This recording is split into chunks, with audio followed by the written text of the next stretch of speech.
Nous allons donc corriger le grand 2 du chapitre sur la géométrie dans l'espace. Donc dans un premier temps, nous avions parlé des polyèdres. Maintenant, nous nous attaquons donc au deuxième type de solides, les solides dits de révolution. Alors, le mot révolution, généralement en classe, je vous le fais un petit peu analyser parce que vous le connaissez de plusieurs façons.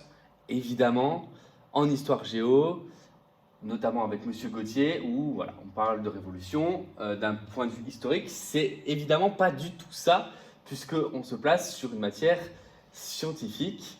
Et donc, du coup, les révolutions en sciences ont notamment une signification en physique. Par exemple, la Terre réalise une rotation, c'est-à-dire une révolution autour d'elle-même en 24 heures. Donc, réaliser une rotation autour de l'axe pôle nord, pôle sud en 24 heures, ça s'appelle faire une révolution. Elle réalise également une révolution autour du Soleil en un an, c'est-à-dire en 365,6, il me semble, jours. Donc c'est également, à partir du moment où on fait une rotation et qu'on revient au même endroit, autour d'un de ces axes, donc là autour du Soleil en l'occurrence, c'est faire une révolution. Donc quel est le lien entre ça et les solides que vous voyez en dessous? Tout simplement, on peut s'imaginer par exemple, un cylindre, c'est un rectangle que l'on fait tourner autour d'un de ses côtés. Imaginons que j'ai la capacité de dessiner l'air. En faisant tourner ce rectangle autour d'un de ses côtés, je suis totalement en train de dessiner un cylindre. Pour le cône, là cette fois-ci, je l'obtiens avec un triangle rectangle. Si je fais tourner autour d'un des côtés de l'angle droit, je dessine également un cône. Et enfin pour la sphère, généralement je prends le rapporteur, en faisant tourner un cercle ou un demi-cercle autour d'un de ses diamètres, on peut dessiner une sphère. Donc tous ces solides de révolution vont avoir des surfaces courbes, puisqu'elles sont obtenues à partir d'une rotation. Nous allons donc étudier le vocabulaire de ces trois nouveaux solides, également ensuite le volume, les formules du volume, et vous aurez des exemples à faire juste ensuite. Donc qui va dire surface courbe va parler de pi. Donc on va vraiment avoir besoin de la calculatrice et de la touche pi pour notamment définir la valeur exacte, puis la valeur approchée si elle est demandée. Donc dans un premier temps, le cylindre. Donc cylindre, c'est un solide normalement que vous avez dû étudier en 5e. Il est composé de deux bases en forme de disque ou en forme de cercle. Donc là, c'est les cercles qui correspondent aux bases. Avec un rayon. Et la surface, la distance entre ces deux bases s'appelle de nouveau la hauteur. Donc deux bases qui sont parallèles et superposables. Une surface du coup circulaire. Et la distance qu'il y a entre les deux bases s'appelle donc la hauteur. La surface latérale, deux bases circulaires, et une surface latérale courbe, puisqu'elle s'obtient par une rotation. La formule du volume, encore une fois, le volume c'est la place que prend un solide. La place que prend un solide, là ça va être du coup la place que prend une de ses bases tout au long d'une certaine hauteur, c'est-à-dire l'aire de la base fois la hauteur, comme pour le prisme droit. Sauf que ici, l'aire de la base, elle est connue, c'est l'aire d'un cercle. L'aire d'un cercle, je vous l'ai rappelé en exercice, c'est pi fois rayon au carré, et donc du coup, tout au long d'une hauteur, c'est fois h. Donc ça nous donne donc la 5e formule, il me semble, à connaître par cœur. Puisque la première, c'était prisme droit, ensuite cube, pavé, pyramide. Donc du coup, la 5e formule que vous devez connaître par cœur, c'est la formule du cylindre, pi fois rayon au carré, fois hauteur. Attention, l'an passé, il me semble que c'était justement sur le cylindre ou peut-être sur le cône. Au brevet, on vous a rappelé la formule d'un de ces deux solides. Sauf que pour vous rappeler la formule, on vous a parlé d'aire de la base fois hauteur, ou base fois hauteur, je ne sais plus exactement. En tout cas, c'était mal formulé et ça portait à confusion. Donc vraiment, je vous conseille d'apprendre correctement ces formules. Pour le cône, donc pour le cône qui est ici, nous allons donc, pareil, définir le vocabulaire. Donc le cône, comme pour la pyramide, possède un sommet. Il possède une base, il possède une surface latérale courbe, puisqu'elle s'obtient à l'aide d'une révolution, d'une rotation. La distance qu'il y a entre le sommet et le centre du cercle s'appelle la hauteur. Donc ça, c'est la hauteur. Donc la distance bleue que vous voyez ici.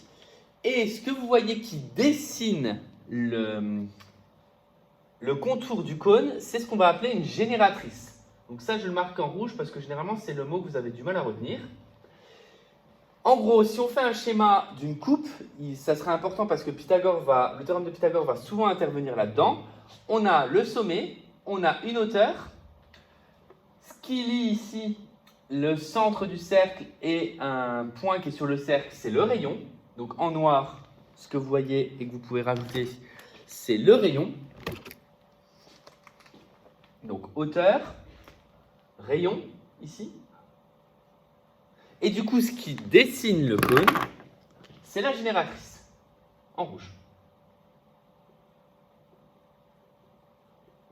Donc souvent, dans les exercices où il y a des cônes avec des calculs de longueur, on va devoir utiliser le fait qu'ici, ça soit un triangle rectangle qui lie ces trois mesures. Donc souvent, soit on vous donne le rayon ou le diamètre. Je vous rappelle que le rapport entre le rayon et le diamètre, c'est un rapport x2 ou divisé par 2, suivant le sens dans lequel on se place. La hauteur du cône ou la génératrice. Donc ça permet notamment de faire des calculs et souvent la génératrice est donnée puisque nous on va voir que dans la formule, les deux longueurs qui sont importantes, c'est la hauteur et le rayon. Puisque de la même façon que pour la pyramide et le prisme droit, le cône et le cylindre ont un lien entre eux. Si on a un cône et un cylindre qui ont la même base, c'est-à-dire le même cercle, et la même hauteur. Donc là, ça ne se voit pas forcément, mais ces deux choses-là ont la même hauteur, puisque je peux poser un objet dessus, il reste à l'équilibre. Ils ont également la même base. Il y a un rapport de nouveau de proportionnalité entre ces deux en termes de contenance. Si je mettais de l'eau à l'intérieur du cône, donc on se rend bien compte que le cône est plus petit que le cylindre, puisqu'il rentre à l'intérieur. Si je mets de l'eau dans le cône, je peux remplir le cylindre. Et de la même façon que pour la pyramide et le prisme droit, je peux remplir 3 cônes pour exactement remplir un cylindre avec les mêmes caractéristiques, c'est-à-dire avec la même base et la même hauteur. Donc il y a un rapport, il y en a un c'est x3, l'autre c'est divisé par 3. Ce qui signifie, vous l'avez compris, j'imagine, que la 6e formule va se déduire de la 5e. Pour calculer le volume d'un cône, on va donc avoir le volume d'un cylindre qu'on va diviser par 3, puisque 3 cônes donnent un cylindre. Donc ça va donner pi fois rayon au carré fois h. Donc ça, c'est pour l'aire de la base fois la hauteur. Le tout divisé par 3. 6e formule à connaître. Ensuite, pour la dernière formule et pour la sphère, donc la sphère ou la boule d'ailleurs, ce qui les différencie les deux, c'est la contenance. Une sphère, c'est censé être vide. Une boule, c'est censé être plein, d'accord? Mais on peut très bien s'imaginer qu'on calcule ce qu'on pourrait mettre à l'intérieur d'une sphère. Donc, ce n'est pas dérangeant de parler de volume d'une sphère, même si c'est vide. Donc, ici, ce qu'il faut comprendre, c'est que la sphère, c'est juste le contour. Donc, c'est les points qui sont exactement à distance du même rayon. Et la boule, c'est tout le contour plus l'intérieur. Donc ça, c'est ce qui permet de définir, du coup, une sphère. Pour le volume, là, malheureusement, vous n'êtes pas en capacité de comprendre la formule. Donc là, je suis obligé de vous la donner et vous serez obligé de la connaître par cœur. Attention, parce qu'il y a souvent des confusions. Donc ici, le volume d'une sphère ou le volume d'une boule, c'est 4/3 fois pi. On reste dans une surface courbe, fois rayon au cube. Donc cette formule-là, il faut vraiment l'apprendre, d'accord? Vous verrez aussi peut-être dans certains exercices avant, on vous demandait de calculer la surface du contour. Ça se calcule. Nous, on ne la revoit pas. On verra si on tombe sur un exercice qui en parle, mais en tout cas, dans les nouveaux programmes, on n'est pas censé voir la surface qu'occupe, du coup, tout simplement l'air qu'occupe le contour. À savoir quand même que tous les solides jusqu'à la sphère admettent un patron. Un patron, je rappelle, c'est la façon d'obtenir un solide à plat. D'accord? Si je mets mon solide, je le découpe, je le mets à plat, je peux le remonter pour le reformer. Ça s'appelle un patron. La sphère, elle, n'admet pas de patron. Maintenant, nous allons donc passer aux 3 exemples. Vous allez devoir donc prendre un temps pour calculer le volume. Alors là, on vous demande le volume exact, puis arrondi, peut-être même faire des conversions de ces 3 exemples quand on vous donne des mesures. Donc ici, nous allons le faire ensemble. Si ce n'est pas encore fait, vous mettez pause, vous le faites et vous vérifierez ensuite si vous avez obtenu les bonnes choses. Donc de la même façon qu'avant, on écrit la formule qu'on utilise. Bon là, c'est facile, elle est juste à côté. Ensuite, on remplace par les valeurs numériques. Ça nous donne une valeur exacte en fonction de pi. Une fois qu'on a cette valeur exacte, je prends ma calculatrice et j'arrondis, si on me demande de le faire. Pour le premier, par exemple, on ne demande pas de le faire. Donc là, on me dit que le rayon du cylindre en question fait 5 cm et la hauteur fait 10. J'applique donc tout simplement la formule V égale pi fois rayon carré fois h, c'est-à-dire pi fois 5 au carré fois 10. Ça va donner donc un certain nombre de pi qui va me donner la valeur exacte. 5 au carré, c'est 25, fois 10, 250. Donc la valeur exacte, c'est ce volume, fait 250 pi centimètres cubes, puisque tout est exprimé dans la même unité. Maintenant, si vous voulez avoir une idée de combien représente 250 pi, il suffit de faire la multiplication et ça va donner environ 785,4, si on arrondit au dixième, 785,4 cm3. Mais ici, ce n'était pas demandé. Ensuite, pour le cône, donc on vous demande de calculer le volume exact, puis arrondi au millimètre cube. Donc attention, arrondi au millimètre cube ne signifie pas convertir en millimètre cube. Ça signifie qu'on veut aller en termes de précision jusqu'à l'unité des millimètres cubes. Donc ça, on le reverra, c'est pas la même chose arrondir jusqu'au millimètre cube et arrondir en millimètre cube, convertir en millimètre cube. Bref, le volume exact du coup de ce cône, j'applique la formule, c'est pi fois rayon carré fois h, divisé par 3. Ce qui me donne le rayon fait 6 cm, donc pi fois 6 au carré fois la hauteur fois 8, le tout divisé par 3. Ça va me donner donc 36 divisé par 3, 12, 12 fois 8, 80, 96 pi. 96 pi, ça c'est ma valeur exacte. Maintenant, ma valeur approchée, vu que ce sont des centimètres cubes, et que entre les centimètres cubes et les millimètres cubes, il y a 3 chiffres par case, ça veut dire que je dois arrondir à 3 chiffres derrière la virgule, parce que l'unité des millimètres cubes se trouve ici. Donc si on parle de centimètres cubes là, là j'aurai ma virgule, ça sera millimètre cube, mais je dois aller jusqu'aux unités des millimètres cubes, ce qui signifie à 3 chiffres derrière la virgule. Donc là je vais taper 96 pi à la calculatrice, et je vais arrondir à 3 chiffres après la virgule, ce qui va me donner 301,592 et ensuite un 8, donc 301,593, donc environ 301,593 cm3. Ça reste des centimètres cubes, mais j'ai arrondi jusqu'aux unités des millimètres cubes.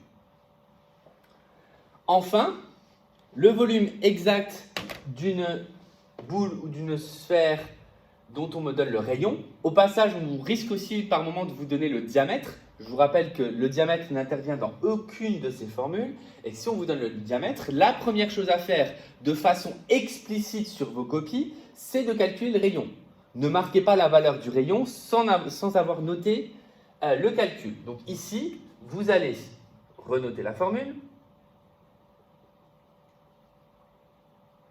Le rayon, c'est 4. Ça va me donner donc 4 tiers fois pi fois 4 au cube. Donc 4 au cube, donc ça me donne même 4 puissance 4 divisé par 3. Ça doit donner 64, 240, 256 peut-être. Je dirais 256 tiers de tête, si je vais vérifier. Exactement.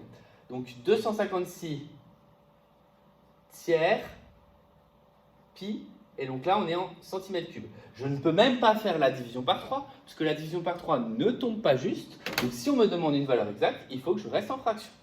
Maintenant, si on me demande la valeur approchée, bah là il y aura deux approximations. L'approximation de la division par 3 et l'approximation de pi. Donc au passage, je pense que ça doit donner du environ 270, quelque chose comme ça, puisque pi, si on arrondit vraiment grossièrement, c'est environ 3, donc ça pourrait limite se simplifier. Et c'est 3,1, donc il faudrait taper à la calculatrice, je vais le faire. Donc 256 pi divisé par 3, ouais, ça fait 268. Vous voyez, je vous ai dit 270, j'étais pas très très loin. Voilà pour ce grand 2, les solides de révolution. Donc si je résume, et j'insiste sur ce point, c'est peut-être le grand 1 et le grand 2 qui tombent le plus souvent au brevet. Il faut connaître ces 7 formules. Il y en a qui sont très faciles, il y en a qui se ressemblent et donc il ne faut pas confondre. Apprenez par cœur ces 7 formules, ça vous aidera, même si dans un sujet de brevet, on vous les rappelle. Parce qu'ils ne seront pas forcément rappelés sous la même forme, la forme que vous avez l'habitude d'utiliser. Et là, je vous ai mis ces formes-là parce que c'est les formes les plus explicites pour les calculs. Donc apprenez vraiment ces 7 formules, c'est important, peut-être pour le brevet. Pour la suite de votre scolarité, ça va dépendre de ce que vous ferez, mais en tout cas, c'est important de toujours être capable de calculer des contenances et d'en faire des conversions. C'est vraiment l'objectif du grand 1 et grand 2. Ça va être calculer des volumes à l'aide de volumes de référence, un peu comme on a vu dans l'exercice 42, le volume de la maison. Là, on va faire la même chose, sauf que maintenant, on va y ajouter des solides de révolution.